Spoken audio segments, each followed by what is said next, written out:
Nous nous rappelons tous de la catastrophe qui s'est déroulée à Fukushima. À l'époque, nous avons bien sûr pensé à la population japonaise qui a dû s'échapper pour survivre. Mais imaginez qu'elle n'ait pas pu le faire. Eh bien, c'est le cas pour des populations d'animaux sauvages qui vivent toujours dans les forêts, autour de la centrale nucléaire. Et c'est un simple exemple de pollution parmi tant d'autres.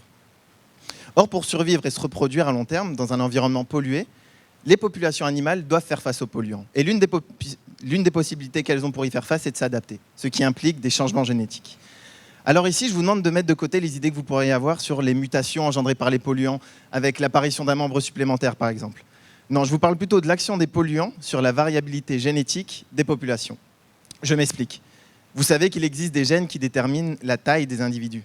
Eh bien, il existe également des gènes qui permettent de plus ou moins bien résister à différents stress. Donc, si une pollution est très forte, les individus qui n'y résistent pas meurent ou se reproduisent très difficilement. En revanche, les autres vont continuer à vivre et à transmettre leurs gènes à leurs descendants. Ce sont ceux qui sont représentés ici par les individus verts. Donc, au bout de quelques générations seulement, il ne restera plus que ses descendants.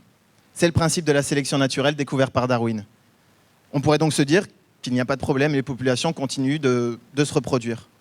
Oui, mais c'est un cas extrême de sélection, où l'évolution est très rapide et où les populations se spécialisent uniquement à résister à un seul stress. Et qu'en est-il des autres sources de stress? Puisque dans l'environnement, les populations doivent faire face à de nombreuses contraintes. Elles doivent faire face par exemple à des périodes où la température est très froide, très chaude, des périodes où la nourriture est rare.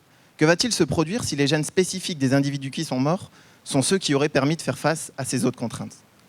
Eh bien, pour répondre à ces questions, j'ai réalisé en laboratoire des expériences avec des vers. Des vers plus petits que les vers de terre, très petits même. 1 millimètre seulement. Il est donc possible de travailler sur de grandes populations dans de petites boîtes observées sous microscope. Ensuite, ces vers se reproduisent très vite. Un œuf qui vient d'être pondu va éclore, se développer, devenir un adulte, puis produire son premier œuf en moins de 3 jours. J'ai donc pu étudier l'effet de polluants sur ces populations de vers pendant plusieurs générations.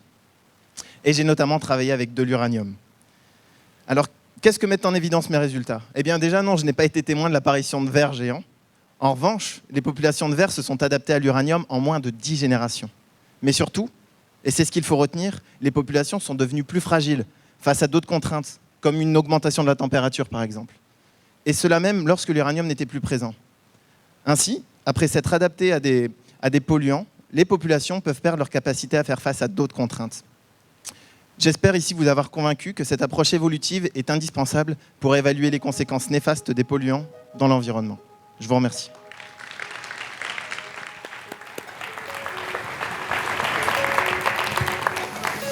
Est-ce qu'il vous faut un certificat d'éthique pour travailler sur des vers?